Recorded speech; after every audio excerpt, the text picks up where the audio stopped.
Kiyana Arsii godina Arsii aanaa Loodee Hexosaati. Mana amantaa kana ijaarrachuu kan dandeenye duraan manni amantaa sa'aatii 2 nurraa fagaata.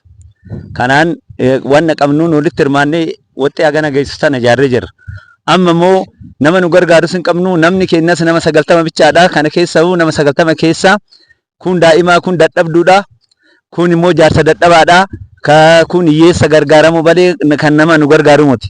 Haa ta'u balee immoo amma namoonni humna qabdan martuu, namoonni waa qabdan martuu nafsee keessanii jedhaatii nu gargaaraa jenneet isin kadhanna. Galatooma Waaqessi na eebbisu. Bataskaanni kun erga dhaabbatee waggaa meeqa?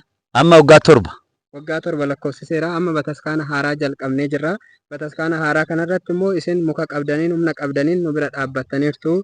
Jabaadhaa Waaqayyo xumura isaan waa miidhagsu. Waggaa gamii keessatti akka dhumu hawwiin keessan? Hoo Rabbi nuun jedhee waggaa takkaaf waggaa namatti oduu nu dhabe hawwii qabna. Hoo Rabbi nu gargaare, hoo namni akka keenyaa hiyyummaa kan hin qabne kan qabeenya qabu nu gargaare fixachuu hin dandeenya. Waaqayyo sana gargaara.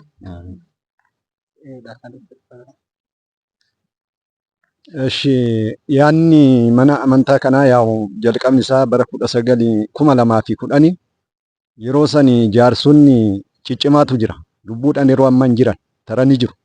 Manni amantaa tokkichatu jira ture. Wanni kun nu jalaa fakkaatee jedhamee to'i haga qaama ilaalchisu haga aanaa dirasii deemamee to lafti illee namni dhuunfaadhaan jijjiirraa walii kenneet iddoo kanatti manni kun dhaabbateera.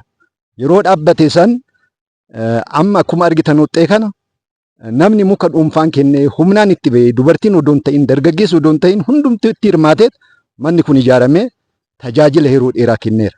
Yeroo ammaatitti gara waggaa 7 lakkoofsisee jira. Haala lakkoofsisuu malee namoota muraasa namoota xiqqoodhaan dhaabbate manni kun. Yoo danda'ame shangoo 2 takkan ta'u. Namoota akkuma reefa asii jaalleen kaasee nama 90 yookiin 70 hin caalu. Maaliif yeroo ammaa kana akkuma argitan baay'ee rakkoo hamaa keessa jira manni kun. Ammas ummanni humna qabuun, muka qabuun, qabeenya qabuun itti hirmaatee jalqaba mana haarawaa kana ijaaruuf qophiirra jira. Haa ta'u malee ummanni iddoo kana jiru humna gahaa waan hin qabneef namni qabeenya qabu, namni humna qabu hundi isaa itti hirmaatee akka nutti hirmaatu akka nu gargaaru hawwi keenya. Manni kun immoo ijaaramee yoo dandame waggaa tokkotti odoo xumurame hawwi guddaa qabnaa. Kanaaf namni dargaggeessis ta'e hundumtuu akka mana kanaaf gargaarsa nu godhu asumaan dhaabsan barbaadaa. Galatooma jechuun barbaada. Ashi abbaa keenya galatooma maqaan keessa? Maqaan koo Shumii Jufaareen jedhama. Godina Arsii Loodee Hexosaatii Gandaalee Kurraayi dhaloonni koo. Kanaaf mana amantaa kana ijaaruuf calqabni eessaa akka kaate nutu beeka. Akka itti kaatallee nutu beeka. Ni beeknas. Maqoonni namaa hin dagataman. Akka Ibruu Gammadaa abboonni keenya jechuudha. Akka Asaffaa Biqilaa, akka Mooyyuu Tolosaa Sanyii abbaan qabeenya qaban inni ijaarran jedhee kan calqaban jiru. Fageenyarraa malkaa meeqa ceenee deemne Aleekkoo Qiddus Goorgisii deemuuf sa'aatii 2-3 nurraa fixa. Malkaa guddaa ceenee deemaa turreeyyuu yaa ta'u malee Waaqayyo galannaa ga'u, Zaalaa fi galannaa ga'u eegallee irraa calqabnee irraa yeroo gabaabaa keessatti eessarraa dhufanii godina Shawaa Shaashamannee irraa dhufanii asitti hoggaan nu gargaaran ijoollee teenya ijoollee biyya alaatii jirtu kan nu gargaaran Waaqayyoon Gooftaan Yesus Kiristoos biraa jiraatanii taabonni 44 biraa jiraatanii fayyaa nu haa galchanii nagaa nu haa jiraatanii akkatti immoo bareeduun kun baay'ee nutti tola. Amma ani hoggaa miti maaliif hoggaa eegaa ijaarsi mana kanaa amma boruu iftaaniin eegalama. Xumurri isaa hoggaa miti. Ji'a tokko keessa xumuramuu qaba. Waaqayyo hoggaa nu roobeer dhoqqee nuti maariga hin tolchina hin bareechifna.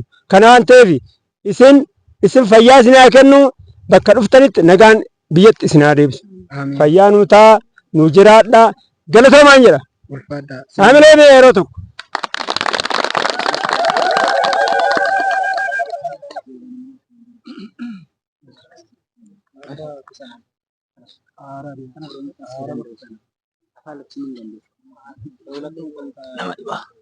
Ashi abbaa keenya bulchaa mana amantaa kanaa kan ta'an luba Tafarraatti sin dabarsa.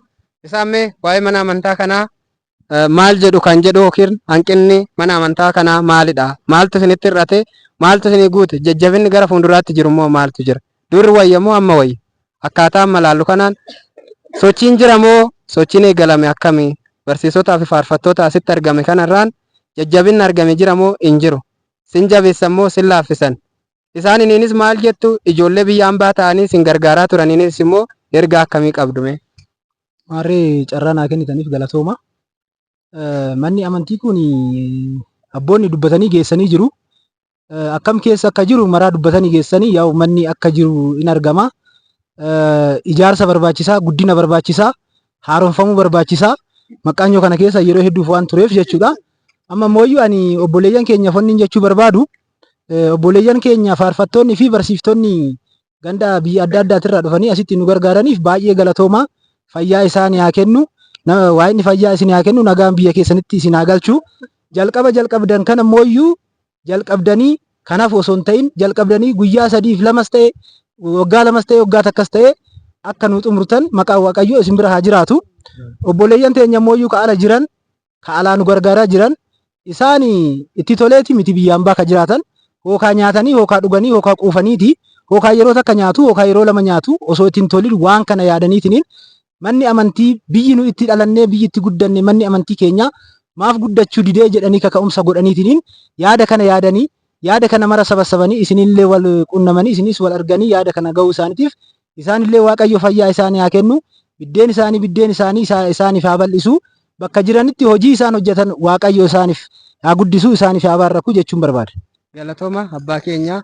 Egaa kabajamtoota fi jaallatamtoota maatii Waaqayyoonis kan jaallatan Waaqayyoos kan isin jaallatu biyya alaas biyya keessas teessanii manni Waaqayyoo hinaaffan mana Waaqayyoo kan isin gube kan isin quuqe akkuma Daawiti jedhee hinaaffan mana kee na gubeera hinaaffan mana kee na nyaateera akkuma jedhan akkuma immoo duukaa bu'oonni gooftas maal jedhanii hinaaffaa mana keetu na guba yeroo hunda jedhanii dubbatan nus hinaaffan mana Waaqayyoo kan nutti dhagahame kufuun mana Waaqayyoo hir'inni mana Waaqayyoo kiristaanni barnoota dhabuu isaatiin karaarraa kan badaa jiru. Waa'ee Waaqayyoo daandii Waaqaa kan wallaalaa jiru hinaaffadha. Kunis gara Waaqayyootti akka deebisnee warroonni tajaajiltoonni akka barsiisnu warreen immoo maallaqa qabdanii maallaqa keessanii mana Waaqayyoo kana bira akka dhaabbattan adaraa keessanis sinin jedha.